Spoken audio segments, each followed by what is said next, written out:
Good morning, friends. Today I wanted to talk to you guys about assumable mortgages. And I did a video, it was a two-part series a couple years ago, that I just want to give you like a quicker version of that today so that you can kind of get an idea of what they are and if it's something you want to look for more into or if it's just not for you. So an assumable mortgage is just that, where you're assuming that seller's mortgage.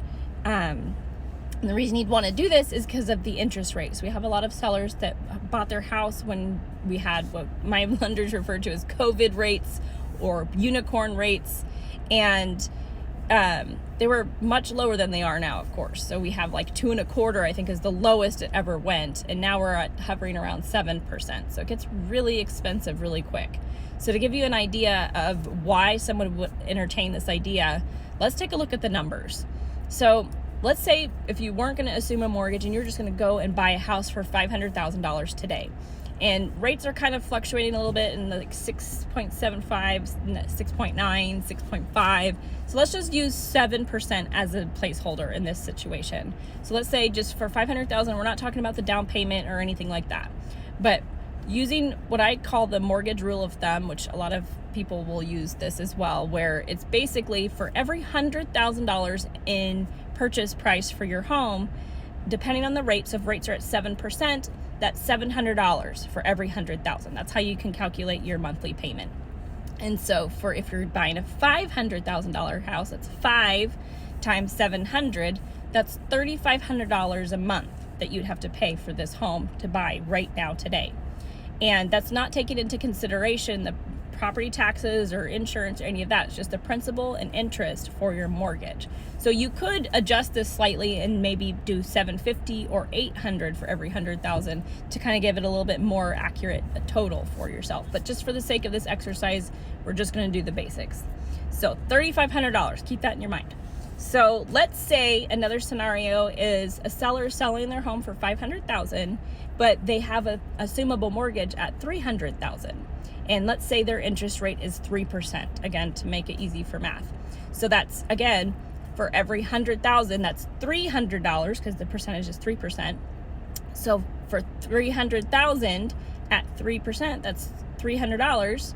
3 times 300 is $900. Following me? Okay, so that's a $900 payment for that $300,000 mortgage that you'd be assuming. And then I know you guys are thinking, well, what about that other $200,000? So there's a few things that you can do. You could either come in with all cash, and this is probably going to be more common for those that are selling a house and purchasing this one. You are going to have a little bit more money set aside to be able to do that, or maybe you've been saving for quite some time and you're able to put money into that. And then you could also do a second mortgage, or you can do a combination of the two.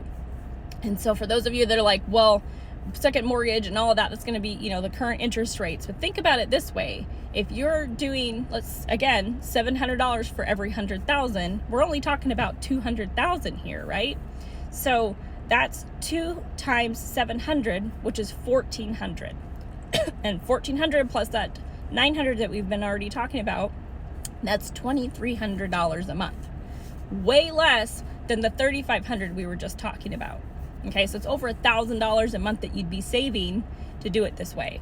So that bill adds up over time. Plus, you might actually not even be able to qualify for a home right now if your monthly payment's $3,500, because you have to be careful with your debt to income ratio, and lenders will not let you go over. It depends on the lender. I've heard some will go as high as 55% of your gross pay, which I highly suggest not to do because that's your gross pay. That's before taxes. So you're going to be basically paying, it'll feel like 80% of your income will go towards your mortgage. And that is the quickest way to buyer's remorse. When you can't even afford groceries or gas or do anything but have this house, you're going to start to resent it after a while, I promise. But what I suggest is about 43% is the max I would go if I were you, because again, that's going to be probably about 60% of your take-home pay that you're going to be paying towards your home. In California, we're a little bit more expensive anyway, because a national average is about a third of your gross income. So keep that in mind. And that $3,500 just might not allow you to be able to purchase a house right now.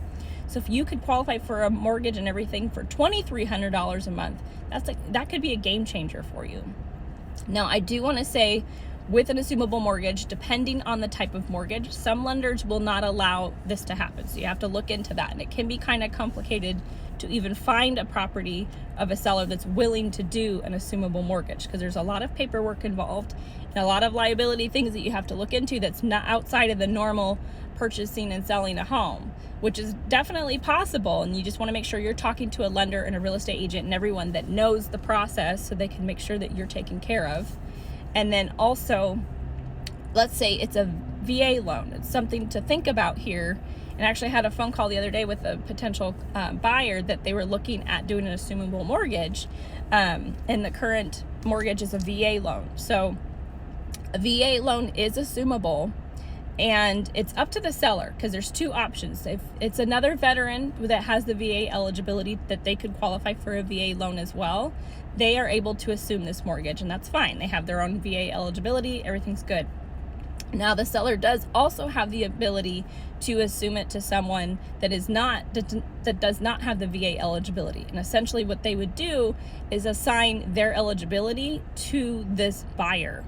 And a lot of sellers are not willing to do that, because that means they can't go and use that VA eligibility somewhere else to purchase another home, because it's tied into this one still.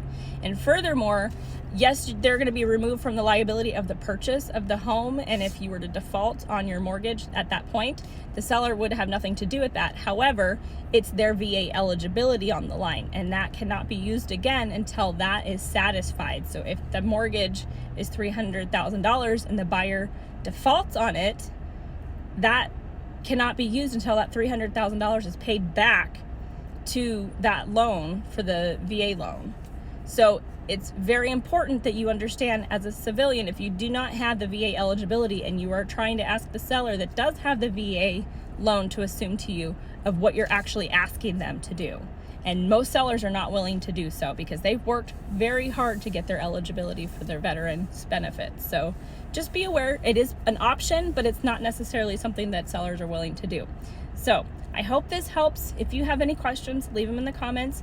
Reach out to me and we can talk about it further and see if this is something that you really want to do, or if you're just thinking, all the different things out there, because it's not just assumable mortgages, okay? If you are struggling to purchase a home right now, you can do all sorts of things. 203K loans, where you can buy a house that needs a little bit of updating. You could do, if you're a first-time buyer, there are so many different programs for you. There are loans for first responders. There are just so many different options that if you are looking at purchasing a home, I highly suggest setting up an initial consultation with me, because this is the stuff that we go through on all of it to see kind of what options you have. And even if we can't purchase a home right now, give us a timeline on what we can work on now, so that in the future, whether it be 6 months, 12 months, or longer to purchase a home, you have all your ducks in a row so that you are ready to move forward to the next step. And that can feel a lot less stressful than thinking the overwhelm of, I want to buy a house, but I don't even know how to do it. This can guide you slowly into that process, whether we need to work on your credit now, or maybe work on your debt to income ratio, pay down some loans, whatever the case may be. You can get that information now, and we can even talk about the timing of the market. What's the best time and worst time to be purchasing a home? Because there are seasonal, and depending on what the market is actually doing, whether we're in a buyer's market, seller's market, or neutral market. So stick around with me for more information just like this, and you guys have a great day.